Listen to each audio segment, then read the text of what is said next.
Muy buenos días.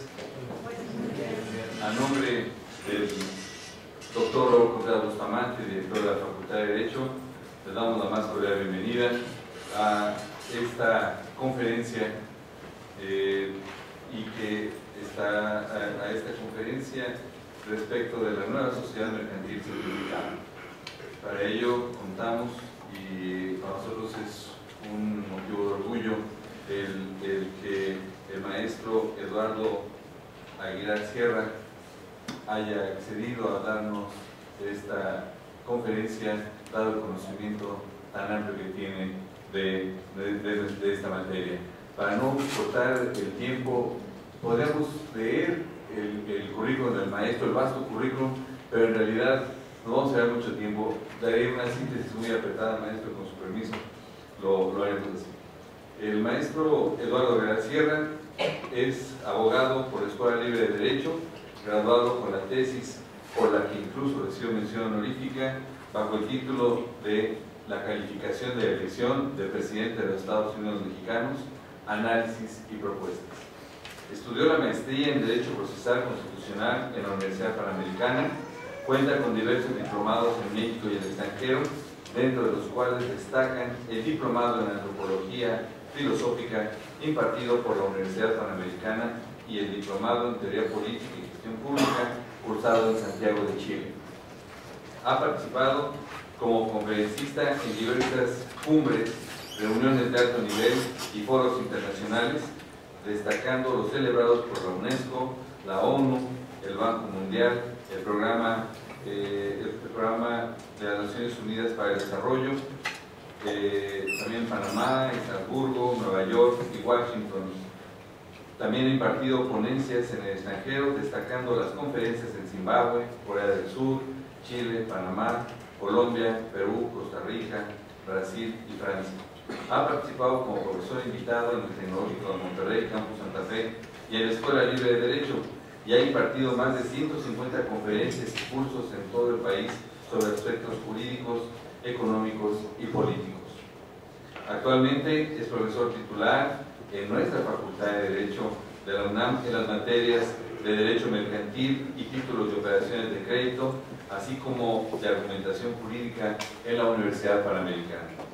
Ha escrito diversos artículos, entre los que se encuentran La defensa de la congruencia en la dignidad, La laicidad del Estado, una visión educativa, Mujeres, la evolución histórica y perspectiva de los derechos en México y un nuevo horizonte a la transparencia. Actualmente es el abogado general de una de las instituciones más importantes de México, desde la que coordina los esfuerzos legales de la misma, siendo en consecuencia responsable de aspectos constitucionales y corporativos. En el ámbito profesional, se ha desempeñado como abogado de diversas empresas en el ámbito corporativo, bursátil, fiscal y competencia económica. También es asesor jurídico de diversos ayuntamientos, destacando los resultados obtenidos en prevención de riesgos legales, estrategias jurisdiccionales y contractuales, así como todo lo relacionado con aspectos constitucionales, incluyendo controversias, acciones de inconstitucionalidad y amparo. Es que sin mayor preámbulo, les dejamos con el maestro Eduardo Aguilar Sierra. Maestro, bienvenido, y los alumnos estarán muy contentos de abrevar de su conocimiento. Bienvenido, maestro. Muchas gracias.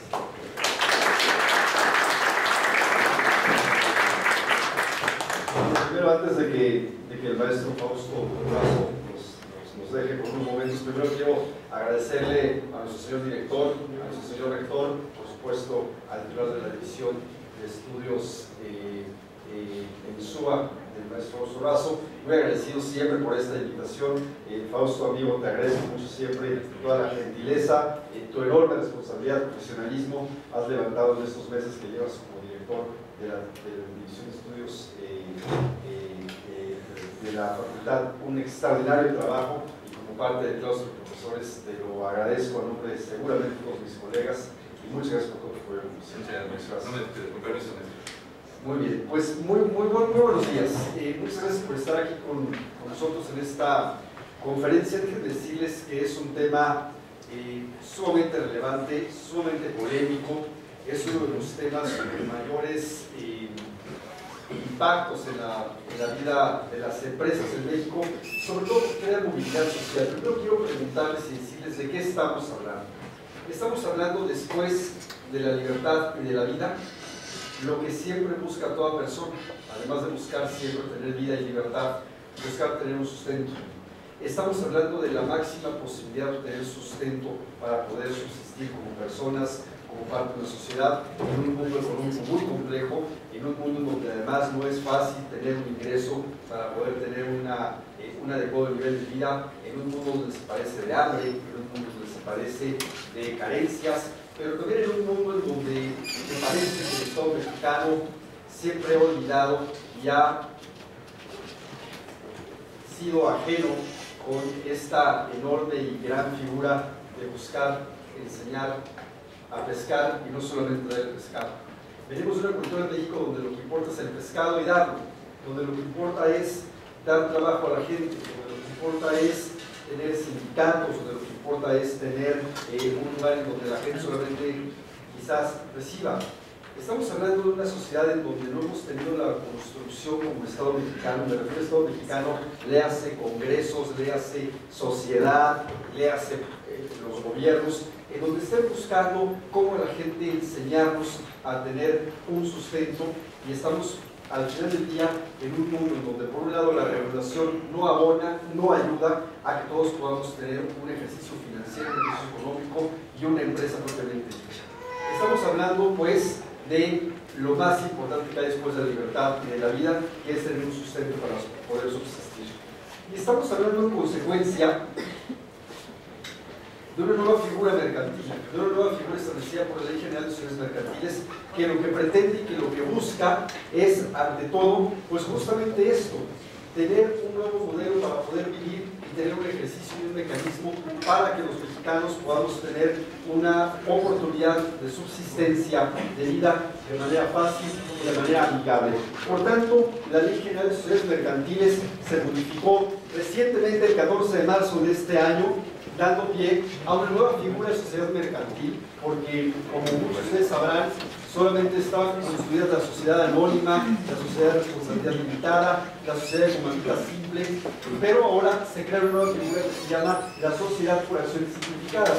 Esta sociedad fue creada por la reforma publicada en el Diario Oficial de la Federación el 14 de marzo de este año, y por una vacatio legis establecida en la propia ley, entra en vigor y entró en vigor a partir del 14 de septiembre de este año.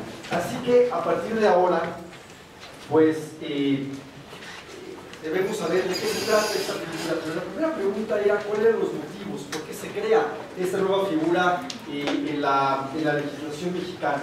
Primero, como ya lo comenté, hay una ausencia de mercado laboral suficiente en México. Hay una tasa de desempleo importante, hay la necesidad de crear tasas para emprendedores, no hay mecanismos adecuados para apoyar a los emprendedores en México.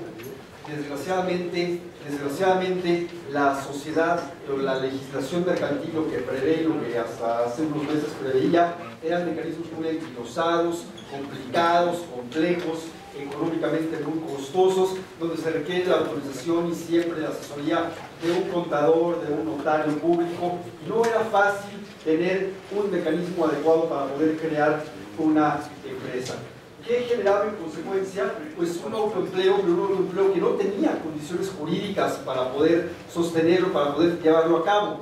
Entonces la ley tenía retos, tenía muchos retos la legislación mexicana. Yo les diría que el primer reto era provocar el autoempleo a través de un mecanismo jurídico adecuado. Déjenme decirles que la tasa de emprendedores en México es una tasa de solamente el 12% de las personas que están económicamente activas. Es decir, la mayoría de los mexicanos no pretenden y no quieren y no buscan tener su propia empresa, pero sobre todo por la falta de mecanismos adecuados que nuestra legislación establecía. A diferencia de una legislación amigable como la europea, que aproximadamente el 37% de las personas económicamente activas tienen el deseo, el ánimo y crean su propio empleo. En Estados Unidos es una tasa muy alta que oscila alrededor del 25% de los norteamericanos económicamente activos tienen su propio empleo, crean fuentes de empleo y además pues permiten tener un mecanismo más amigable de subsistencia. De esto incluso la OCDE desde 1994, con un documento incluso que se modificó en el 2004, ya establecía este acento en el reto mexicano. ya decía que el Estado mexicano estaba arcaico, que el Estado mexicano no tenía legislación adecuada, que el Estado mexicano tenía principalmente una desventaja en la legislación para crear empresas, que regulaba de la misma manera y la misma magnitud a las grandes y medianas empresas con las pequeñas y las microempresas. Y entonces, ¿qué sucedía? Que aquellos que querían ser microempresarios, aquellos que querían ser pequeños empresarios, no contaban con los requisitos y con las características legales para poder hacerlo. Y entonces la legislación que establece el Estado mexicano para empresas como Walmart, para empresas como Walmart, Coca-Cola, cualquiera de las grandes empresas que tienen ingresos por más de 10,000 millones de pesos al año o más de 5,000 millones de dólares, como hay algunas empresas que lo tienen en México, pues nos ponían a aquellos pequeños emprendedores, a los que queremos tener un negocio, en las mismas características y en las mismas magnitudes. Y esto, por supuesto, que la OCDE ya ha establecido desde el 94 este acento de la ausencia de regulación amigable para los pequeños emprendedores en México, que tuviera un ejercicio en la ley adecuado. Y esto, pues, lo que provocaba era inmovilidad social principalmente. Por tanto, ¿qué pasó entonces en marzo?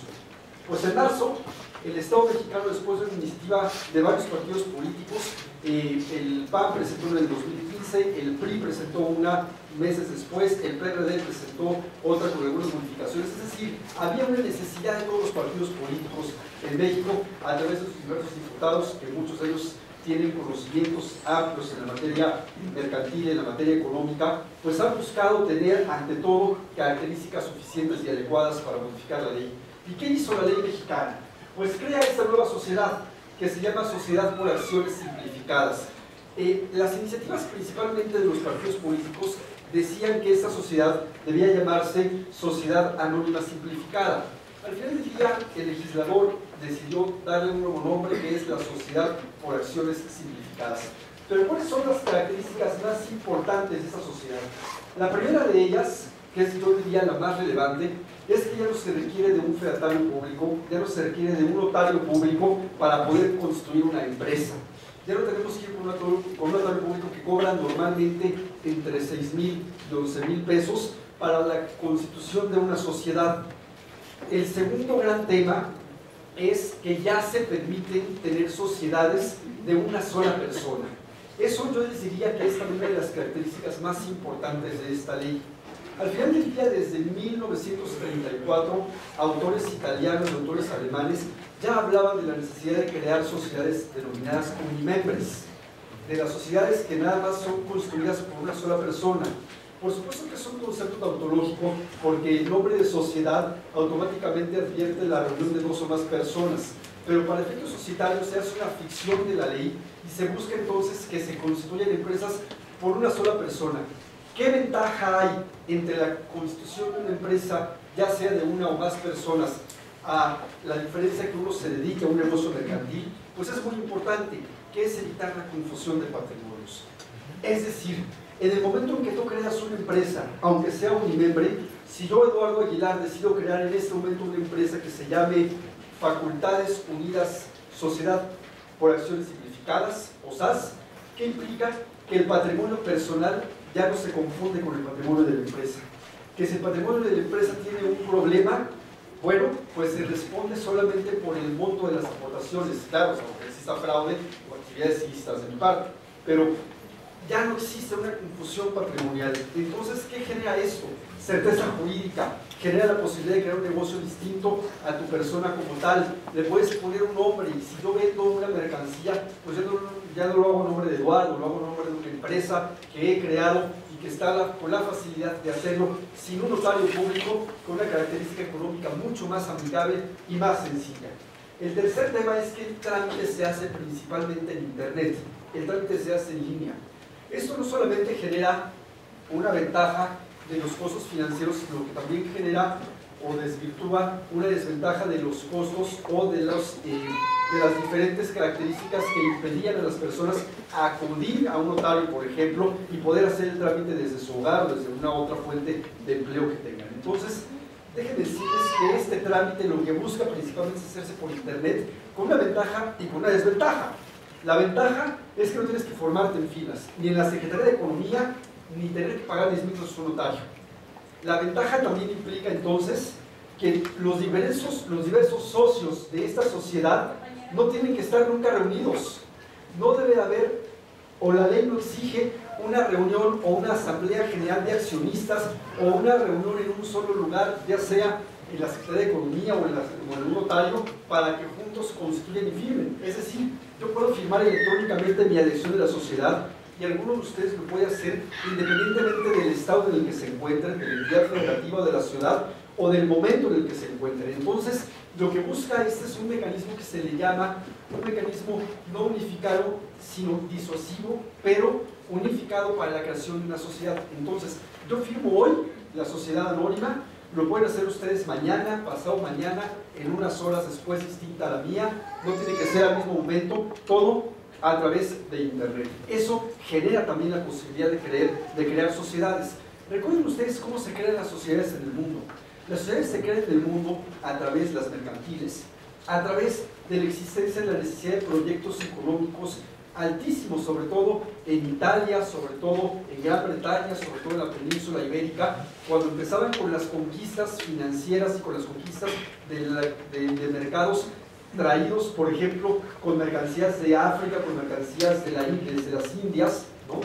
Y entonces lo que provocaban era pues la necesidad de tener una empresa muy compleja, porque tenían que contratar empleados, tenían que contratar barcos, tenían que construir barcos, tenían que soportar piratas, ¿no? Entonces, pues ¿qué hacía la gente? En vez de pedir prestado, creaban sociedades. Se unían 2 o más personas y decían, oye, a mí no me alcanza para crear un barco entero, pero somos 100 amigos y probablemente juntando el patrimonio de los 100, que ya somos comerciantes acaudalados, porque tuvimos buenos beneficios en Venecia y demás, en Fenicia, pues tenemos la posibilidad de juntar nuestro dinero y así se crean las sociedades. Entonces, si ustedes viven en otro lugar de la República, si ustedes viven en otros lugares que no nos permiten estar juntos, pues no importa que no podamos unificar nuestro patrimonio para poder crear una sociedad. Y entonces el hacerlo en línea, el no tener que hacerlo de manera personal, el no tener que reunirnos, lo facilita, lo beneficia y permite esta oportunidad. Otro gran tema de esta sociedad es que no se requiere un capital mínimo necesario para la constitución de una sociedad. Hay sociedades, según la ley, que se requieren capitales de 50,000 pesos o posteriores. En este caso, podemos crear nuevo emprendimiento social con 1,500, 2,000 pesos. No se necesita un monto mínimo establecido por la ley y por supuesto que se puede crear con algún monto menor. Ahora, al final del día, como abogados, tenemos que buscar una definición. Y yo siempre he dicho que la ley no es buena para hacer definiciones. Las definiciones se hacen, ya sea en la jurisprudencia o ya se hacen en la academia. Pero al final del día la ley lo que debe dar son ciertos y determinados elementos para poder identificar en dónde estamos parados y cuál es la diferencia de esta figura, cuál es el género y la diferencia específica con otras tantas. Yo les diría que el artículo 260 establece el acento de esta sociedad, el artículo 260 de la Ley General de Sociedades Mercantiles, establece el acento de esta sociedad como aquella que se constituye con una o más personas, ya viene el acento principal, y que esas personas físicas solamente están obligadas al pago de sus aportaciones representadas en acciones. Yo les diría 2 características fundamentales de esta sociedad, además de las que ya les dije. Primero, es para personas físicas, no es para personas morales. Recordarán ustedes que las otras sociedades también pueden ser dueñas de ellas otras empresas. Eso pasa todos los días, a todas horas. Yo les puedo decir, por ejemplo, que, digamos, Telcel, que se llama Radimóvil Dipsa S.A.S.B., pues no depende de una persona que se llame Carlos Slim. Más bien, dueña de Radimóvil Dipsa S.A.S.B. es un grupo Carso junto con otras personas. Es decir, empresas son dueñas de empresas. Eso es un esquema de piramidación muy normal, muy utilizado.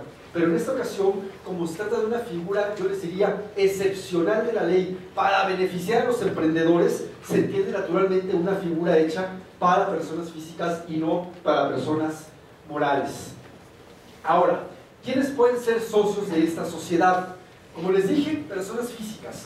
Pero como se trata de una, yo les diría, de una acción afirmativa, es decir, de una acción que tiene como principal objetivo beneficiar la creación de empresas, pues tiene una excepción muy clara, que personas que sean dueños de otras empresas constituyen empresas bajo esta modalidad. ¿Por qué? Porque ellas no lo necesitan. Porque las personas que ya tienen entonces una empresa distinta, que ya tienen el control mayoritario de la misma, que son socios mayoritarios de una empresa, ya no requieren de este otro esquema benéfico por la ley para poder hacerlo sin notarios, sin montos mínimos y todo en línea. Se entiende en consecuencia que son ya empresarios que tienen una actividad determinada y que no requieren de este beneficio excepcional de la ley. Es decir, esta sociedad anónima es una sociedad excepcional porque tiene una acción afirmativa para buscar el crecimiento de nuevos negocios y de nuevos emprendedores. ¿Y qué dice la ley? La ley dice: no pueden ser dueños o socios de estas empresas aquellos que tengan el control conforme al artículo 2 de la Ley de Mercado de Valores. Claro, hay que tener cuidado porque cuando nos referimos a la Ley de Mercado de Valores, esta se refiere principalmente a las sociedades que cotizan en bolsa. No se refiere a que no sea socio de una empresa que cotiza en bolsa. No, solamente lo que hace esta legislación mercantil es tomar el concepto de la palabra control de una empresa que establece la Ley de Mercado de Valores, aunque no tengas el control de una empresa que no cotiza en bolsa. Puedes tener el control de una empresa cualquiera que no cotiza en bolsa y aún así está impedido para poder tener una sociedad por acciones simplificadas. ¿Y qué significa en español esto? Entonces, que si eres dueño de una empresa en donde tienes el control mayoritario, ya sea de acciones o de votos en la Asamblea General de Accionistas, ya no puedes tener una empresa por sociedad, por esa sociedad por acciones simplificadas. Ahora, como también es una sociedad excepcional, como es una sociedad que tiene una acción afirmativa para los nuevos emprendedores, también la ley dice: oye, lo que pasa es que estas características que damos son particulares para buscar tener un nuevo negocio. Sin embargo, si tu negocio ya es creciente, si tu negocio ya es bastante serio, que tiene ya un monto de capital adecuado, mínimo, con ingresos suficientes, bueno, entonces ya no necesitas estar en este régimen excepcional, ya no necesitas tener este régimen que la ley da de manera excepcional para beneficiar nuevos negocios y una administración sencilla de la sociedad. Entonces, cámbiate a otra sociedad.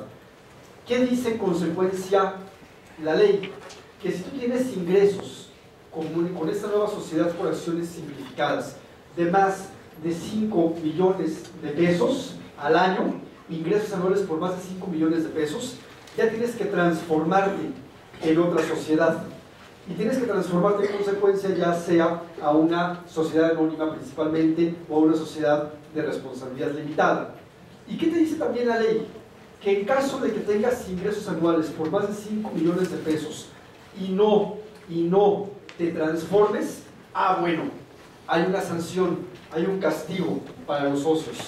Esta confusión de patrimonios que les platiqué hace rato se confunde entonces, se quita el velo corporativo y por tanto, si la empresa tiene más de 5 millones de pesos de ingresos anuales y tú no hiciste el cambio como socio a una sociedad anónima normal, ¿qué sucede entonces? Todas las deudas de la empresa, también entonces tú como socio respondes por esas deudas. Y entonces ya se rompe el velo corporativo, se rompe la distinción de patrimonios y por tanto los patrimonios para efectos de deudas se confunden. Entonces también lo que hay que tener cuidado es cuando tengas una empresa creada por SAS que empiece a tener un caudal suficiente para obtener hasta 5 millones de pesos de ingresos anuales, te tienes que transformar. ¿Qué crítica le hago a este concepto? Que los ingresos anuales no siempre es lo mismo que la utilidad de la empresa. Al final del día puedes tener ingresos porque tienes ventas por 5 millones de pesos, pero no significa que tengas una utilidad, porque a lo mejor la mayoría de los ingresos de 5 millones fueron costos de la empresa.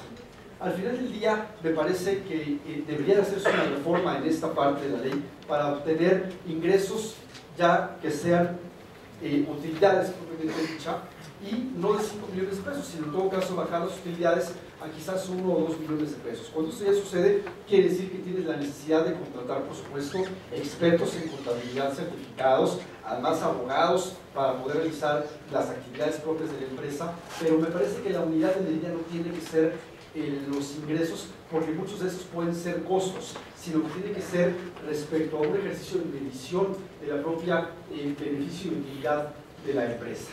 Ahora, ¿cuáles son los requisitos para su creación? La ley establece requisitos sencillos para su creación. El primero de ellos, como ya les dije, es tener por lo menos un socio. Que este socio se meta al portal de internet, que ahorita les voy a platicar cómo funciona, el portal de internet de la Secretaría de Economía, y que al menos uno de ellos cuente con la autorización de la Secretaría de Hacienda para tener la denominación de la sociedad. Déjenme detenerme un poquito en este tema. La publicidad de la Secretaría de Economía y la publicidad del Congreso de la Unión dice, y el Ejecutivo, el titular del Ejecutivo, dice que el gran éxito de esta reforma es que permite crear empresas en menos de 24 horas. Pues bueno, déjenme decirles que dejen de soñar. Esto no es tan cierto. Sí, al final del día genera un beneficio en cuanto a los tiempos, pero tampoco en 24 horas. Porque tienes 3 candados principales que los veremos un poco más adelante. Pero el primero de ellos es que debes tener una autorización de la denominación de la empresa. Porque si yo quiero por una empresa de sociedad por acciones simplificadas ponerle a mi empresa McDonald's S.A.S.B. o McDonald's SAS, pues no se puede. Es una denominación que está evidentemente ocupada, ¿no? Tiene que tener una denominación o un nombre de la empresa distinto a cualquiera otra. Este tema no es tan sencillo que la Secretaría de Economía responda rápido. Responden por lo menos normalmente en 3 días o más. Claro que si lo haces con un notario puede ser que te respondan en un día.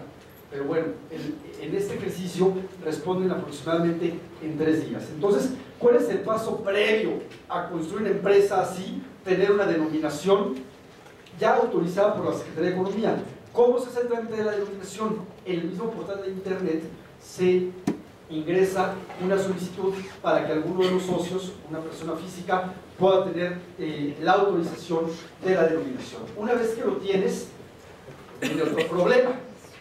Siempre he dicho que el mal de todos los males en México se llama la Secretaría de Hacienda y Crédito Público.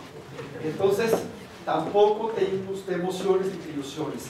Necesitas estar dado de alta con un RFC en la Secretaría de Hacienda, tener además un certificado electrónico para ser sujeto contribuyente. Tienes que tener certificados que le llaman .C y .KI, que seguramente algunos de ustedes ya han hecho un trámite así, y entonces tampoco es que en 24 horas lo puedas hacer. Si tienes ya ese trámite ante la Secretaría de Hacienda, estás dado de alta como causante, pero no solamente como empleado, sino que tienes que darte de alta para tener tus certificados electrónicos. Allá con eso y con la denominación, entonces lo puedes hacer. ¿Qué otra característica es muy interesante de esta empresa que no la tiene la sociedad anónima? Que el capital no tiene que estar forzosamente pagado. Es decir, si hemos establecido los socios de la empresa que debe tener un capital de 50,000 pesos, tengo un año para pagar. No lo tengo que pagar de manera inmediata, como normalmente se hace cuando construyes una empresa frente a un notario público, que el capital tiene que estar, como le decimos los abogados, suscrito y pagado. Aquí el capital puede ser pagadero en un año, pero al final del día tener la característica de hacerlo.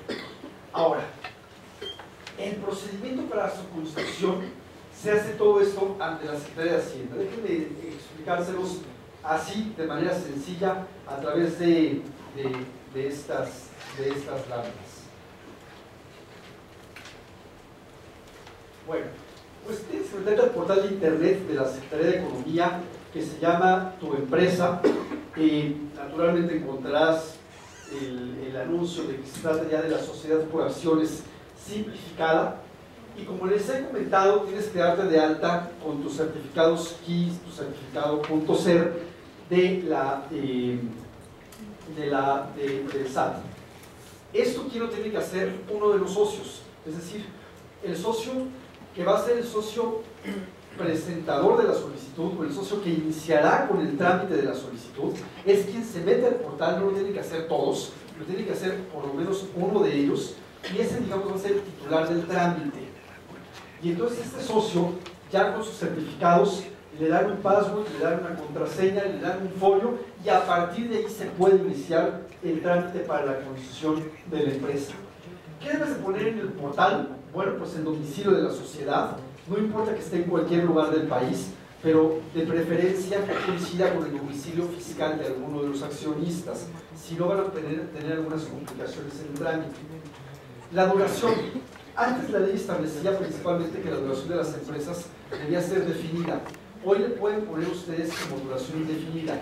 Mi sugerencia es que lo hagan así, que señalen una duración indefinida para la sociedad, porque de lo contrario tendrán en consecuencia, cuando concluya el término establecido por ustedes mismos, con un control que ustedes mismos se han puesto, pues tener que hacer una renovación o tener que hacer una constitución distinta. Por tanto, la sugerencia es que le pongan siempre, que señalen siempre que es una duración indefinida. Y el pago, como les he comentado, da las dos opciones: si el pago se hace de manera inmediata o si el pago se hace de manera diferida. Yo sugiero que señalen en el portal que el pago se hará de manera diferida, y entonces señalarán en el propio portal la fecha máxima ante la cual deberán realizar el pago de las aportaciones el resto de los socios. Deberán establecer también en el portal de internet el número de acciones y el valor de cada una de ellas. Recordarán ustedes, como una empresa, como una sociedad anónima cualquiera, que se hacen, que se construyen por acciones y que todas las acciones valen exactamente lo mismo. La acción de una empresa siempre vale lo mismo una de otra. ¿Qué es lo que cambia para ver quiénes, digamos, tienen más propiedad de la empresa que otro? El número de la tenencia accionaria. Puede ser que yo tenga 100 acciones, tú 200 acciones, tú 400 acciones, pero el valor de la acción es exactamente la misma. ¿Quién fija el valor de la acción? La empresa, no lo hace la ley. No se dice que una acción siempre debe valer 10 pesos o 1000 pesos o un peso. Ustedes determinan cuánto va a valer cada una de las acciones de su propia empresa y cuántas acciones tendrá cada socio. En el portal se señala esta cuestión: ¿qué socio va a tener cuántas acciones y cuál va a ser el valor total de la empresa para llegar hasta el 100% de las acciones? Recuerden ustedes que es muy importante cuidar quién va a tener el control de la empresa. Quien tiene el control de la empresa es quien tiene por lo menos más del 50% de las acciones, ¿no? El 51% de las acciones. O puede darse el caso que si hay 3 o más socios, pues debe uno de ellos tener normalmente, aunque sea una acción más, para poder tener el control de la empresa en las decisiones mayoritarias de la misma. Al final del día, yo aquí sí hago una sugerencia y una crítica. La sugerencia es siempre que tengan el auxilio y la recomendación y la asesoría de un abogado para la constitución de esas empresas. Digamos que sí es benéfico y lo pueden hacer sin asesorías de abogados. Me parece que de entrada, por ejemplo, además de lo que veremos en unos minutos más, pero de entrada, con el tema de determinar el valor de las acciones, de saber quién deberá tener más acciones que otros, cuál es el valor que le pueden poner, pues para nosotros podría ser sencillo, porque ya hemos escuchado esta plática y sabremos que le podemos poner como valor de acción unos 100, 200, 300 pesos o 1000 pesos. Pero si una persona se enfrenta de manera directa al portal sin tener un conocimiento previo, podría, porque además hay un tema importante de las acciones, tienen que ser siempre en múltiplos, con valores unitarios. No puedes poner como valor de la acción 0.5 pesos, tiene que estar siempre en unidades completas. Y entonces, si uno no sabe todo esto, el portal te va a empezar a poner trabas y trabas y trabas, y esto no genera la creación y la posibilidad de la movilidad social a través de la existencia de una empresa. Entonces yo sí sugiero que se hagan de la asesoría de los servicios de un abogado que por lo menos ya habrá leído la Ley General de Sociedades Mercantiles en el apartado de acciones, para determinar que por lo que hace a la parte de acciones se hace un equivalente a la sociedad anónima, ¿no? Luego, otro gran problema por el cual yo sostengo que se requiere de un ejercicio acucioso de un abogado que les ayude para este tema, tiene que ver con el objeto social. Siempre cuando se malinforma en una sociedad el objeto al que te vas a dedicar, puedes tener múltiples desventajas en la propia ley o en la propia sociedad. Una mala empresa mal creada normalmente tiene solamente un objeto y pone como objeto la venta y en todo caso la compra y venta de instrumentos médicos, en particular de jeringas de 2.5 mililitros. El problema es que sale una oportunidad de negocio con una jeringa de 1 milímetro suficiente o 1 mililitro distinto, o otra oportunidad de negocio como rentar la oficina que tenías y ya no la quieres tener y tener que rentar el inmueble que es tuyo, por ejemplo, difícilmente lo puedes hacer. ¿Cuál es la sugerencia siempre? Que sean muy cuidadosos en el objeto social. ¿Cuál es mi sugerencia y la recomendación? Que se pongan varios objetos sociales y que estos sean amplios. Si hay un artículo de la Ley General de Sociedades Mercantiles que dispone con particularidad que siempre una empresa puede realizar cualquier actividad relacionada con el objeto social. ¿Qué pasaba antes de esa modificación y de ese artículo? Que algunos bancos ponían trabas, porque iban con un banco, observaba el acta constitutiva y el banco decía, oye, es que no tiene aquí como objeto social abrir cuentas bancarias. Entonces, oye, no me friegues, ¿cómo quieres que realice actividades empresariales sin tener una cuenta bancaria? Es una cuestión auxiliar a mi objeto social. No me constituyo con el objeto social de abrir cuentas bancarias, es accesorio. Bueno, les he puesto un ejemplo muy absurdo, pero con este ejemplo les puedo decir que ya a través de la jurisprudencia y a través de criterios interpretativos de los jueces se ha intentado ampliar las posibilidades de que, aunque no se establezca, por ejemplo, además de las cuentas bancarias, la posibilidad de recibir y otorgar créditos, que se puede hacer. Siempre mi sugerencia es que se tenga un objeto amplio y múltiples objetos. ¿Cuáles son los 3 objetos básicos que siempre una empresa debe tener en su constitución? Hay 3 muy claros. El primero es la compra y venta de mercancías. ¿Cuál? ¿Qué te importa? La compra y venta de mercancías.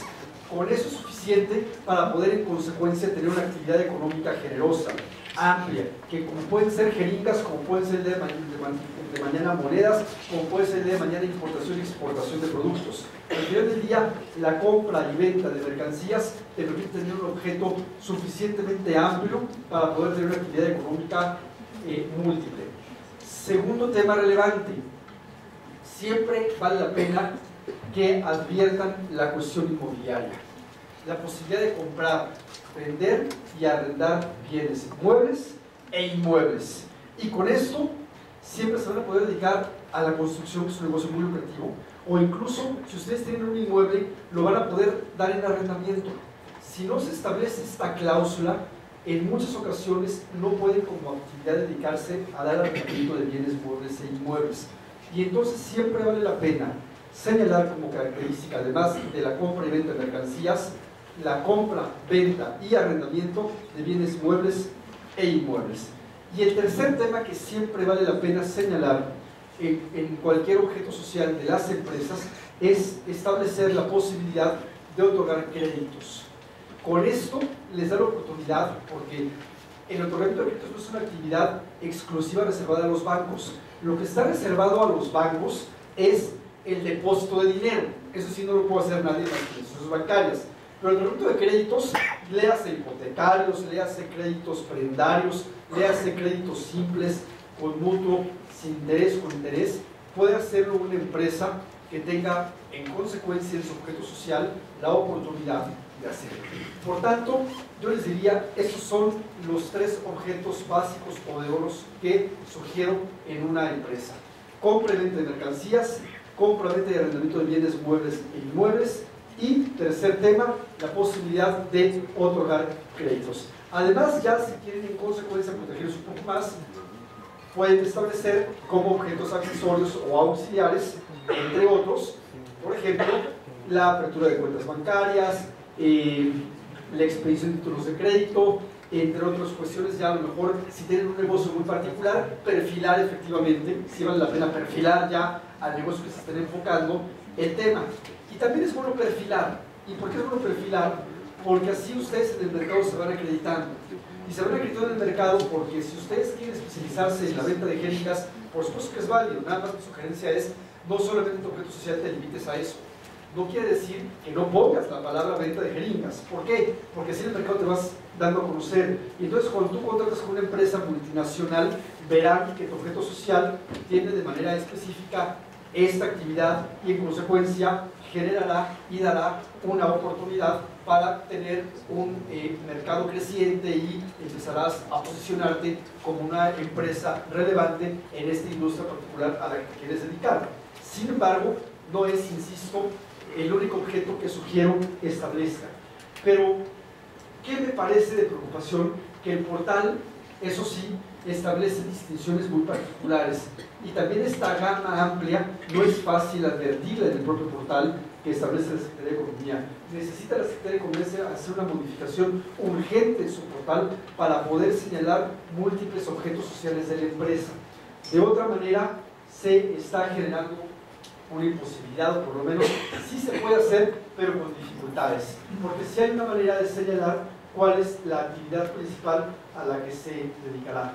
Y luego hay otros dos problemas de esta creación de empresas, que tienen que ver con la venta de alimentos y si tienen o no trabajadores. Yo les diría, pongan que sí habrá trabajadores, aunque en el momento no tengan contratados trabajadores. ¿Por qué? Porque luego hacer la modificación correspondiente va a ser difícil para efecto de los trámites ante el Seguro Social y el Infonavit. Entonces, aunque no establezcan, aunque no tengan hoy el capital suficiente y la intención a corto plazo de contratar trabajadores, vale la pena que señalen que pueden contratar trabajadores, aunque en el momento no den de alta a nadie, no importa. Y en el tema de venta de alimentos, yo sí sugiero que sean cuidadosos. Si sí tiene como objeto la empresa el dedicarse a actividades restauranteras, señálenlo, si no, no, porque ahí sí pueden enfrentarse a problemas relacionados con los establecimientos concretos.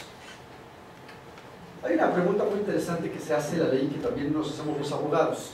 Si yo tengo una empresa, Unimembre, a través de estas sociedades de porciones simplificadas, ¿qué pasa si contrata la empresa con el socio principal o el socio único?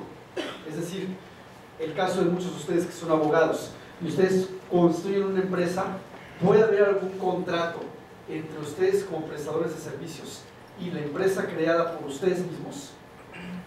Es una pregunta interesante. La respuesta es sí. Si una persona física que tiene una empresa creada de manera unimembre puede crear un contrato para contratarse a sí mismo, sí se puede hacer. ¿Qué pide la ley? Que se registre en un portal para tener la certeza de los contratos establecidos bajo esta característica.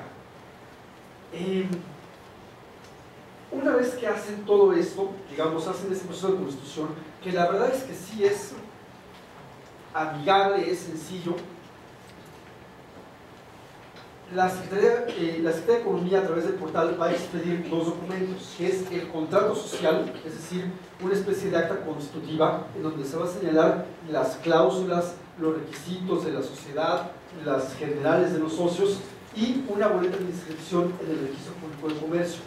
Otra ventaja de estas sociedades por acciones simplificadas es que la Secretaría de Economía, porque así lo dispone la ley, de manera automática registra en el Registro Público de Comercio la sociedad. Algunos notarios lo hacen por ustedes cuando crean una sociedad anónima, otros no. Al final del día, de esta manera es fácil porque de manera automática la ley exige que se registre en el Registro Público de Comercio al momento de construir la sociedad.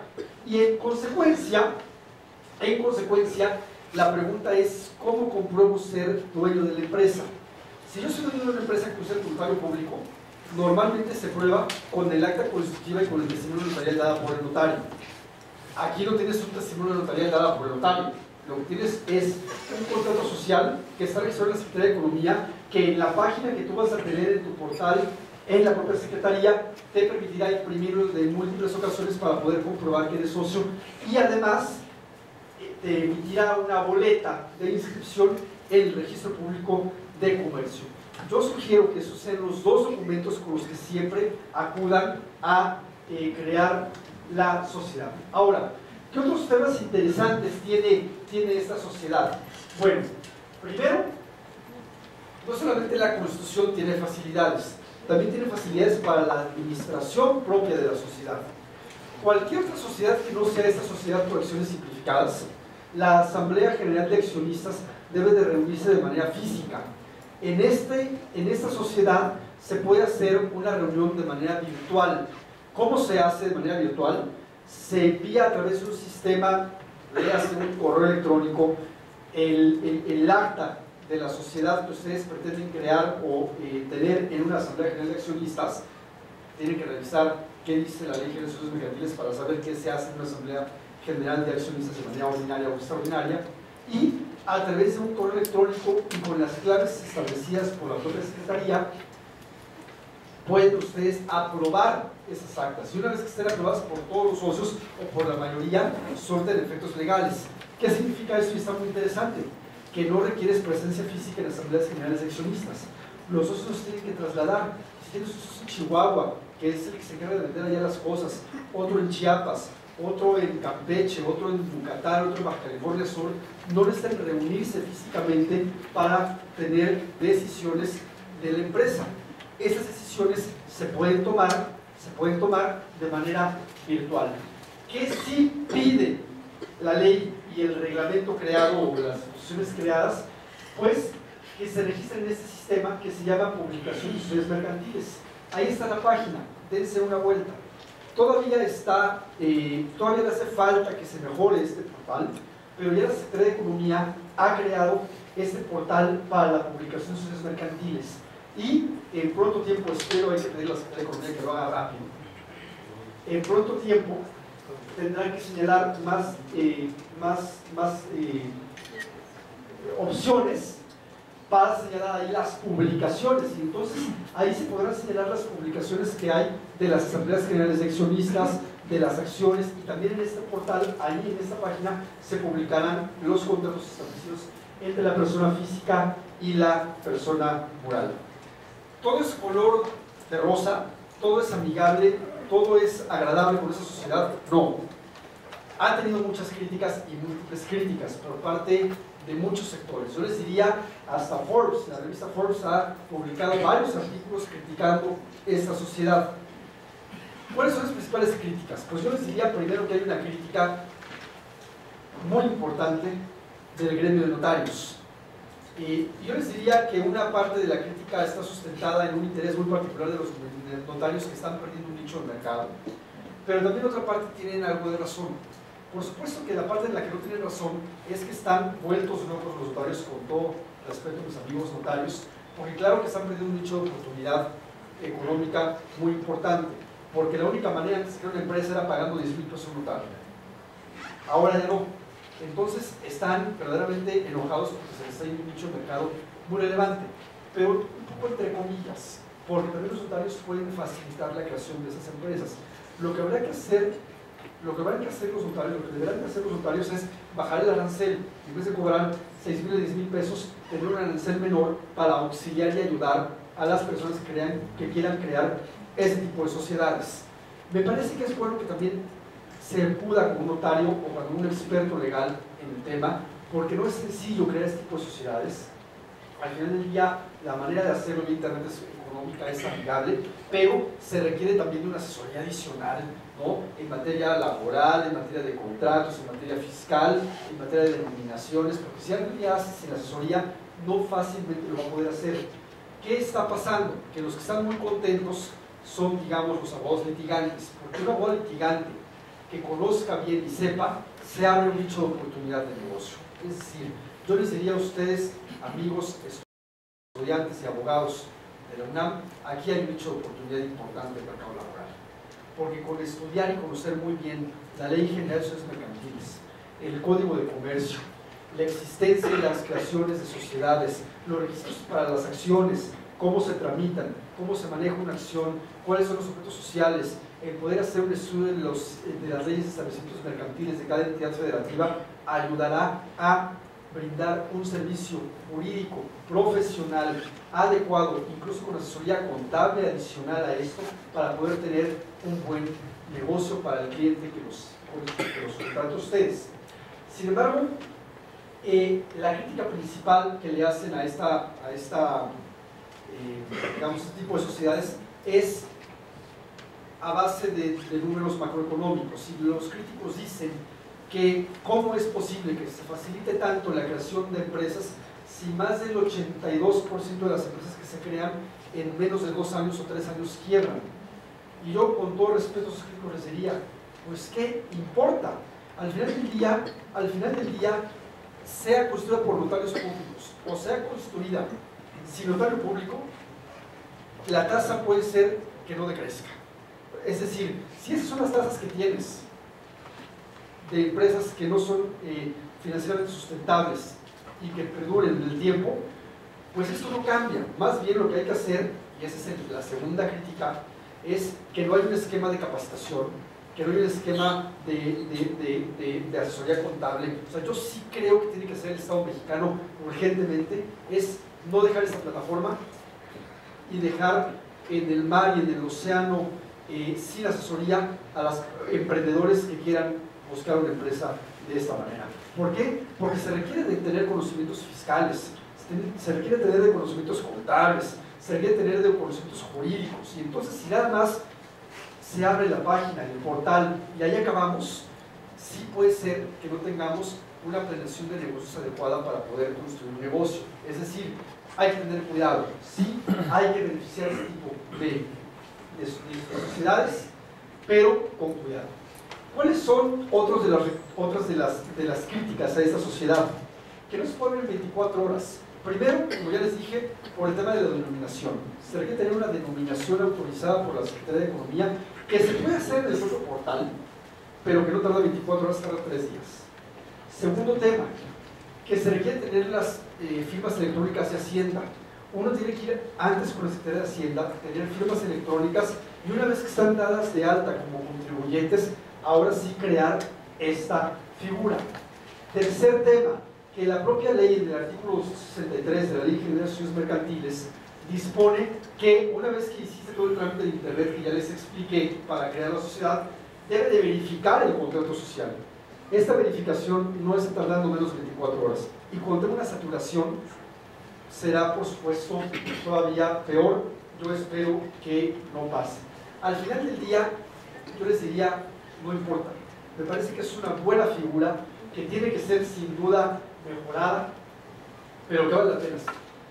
¿Cuáles son los retos que nos enfrentamos los abogados, que se enfrenta la ley, que se enfrenta el Estado mexicano con esta figura? Bueno, yo les diría un primer gran reto. El problema es que una vez que tú creas tu empresa, no naturalmente puedes ir de mañana al municipio de Tangamandapio a crear un local y abrirlo. Necesitas ¿qué? La autorización del ayuntamiento, necesitas la autorización del Estado. Dependiendo si son actividades mineras, requieres evidentemente autorizaciones, licencias, concesiones.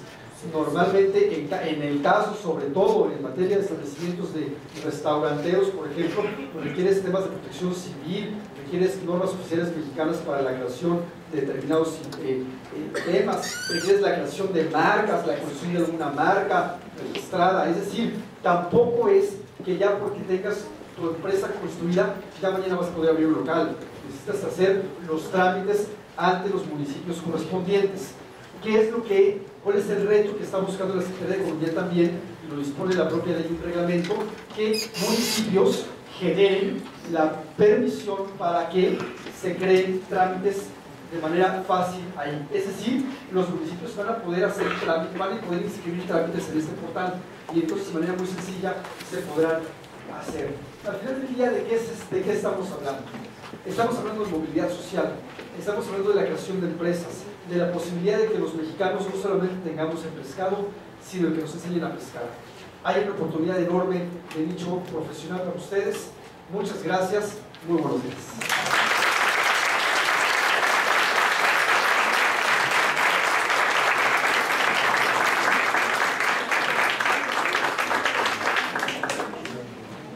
Muchas gracias, maestro Eduardo Aguilar. En realidad que esto de la sociedad de acciones simplificadas es un tema novedoso, sobre todo la importancia que el doctor Leopoldo Bustamante, director de nuestra facultad, tenga la preocupación de traer temas novedosos actuales, y sobre todo con ponentes de primera conocedores en el tema, y que se haga accesible esta explicación. Definitivamente son muy confusas, pero de esta forma es como avanzamos, y sobre todo que nuestros estudiantes y el público en general tenga acceso a este tipo de conocimientos. Es por ello que me han pedido que le entregue un reconocimiento y al cual me voy a permitir dar lectura. La Facultad de Derecho de la Universidad Nacional Autónoma de México otorga el presente reconocimiento al maestro Eduardo Aguilar Sierra por su destacada participación como ponente en la conferencia La Nueva Sociedad Mercantil Simplificada, disertada el día 22 de octubre de 2016 en el Auditorio Isidro Favela de la Facultad de Derecho. Por mi raza, Real Espíritu, Ciudad Universitaria, Ciudad de México, octubre de 2016, firma Dr. Raúl Contreras Bustamante, director de la Facultad de Derecho de la UNAM. Maestro, muchas gracias.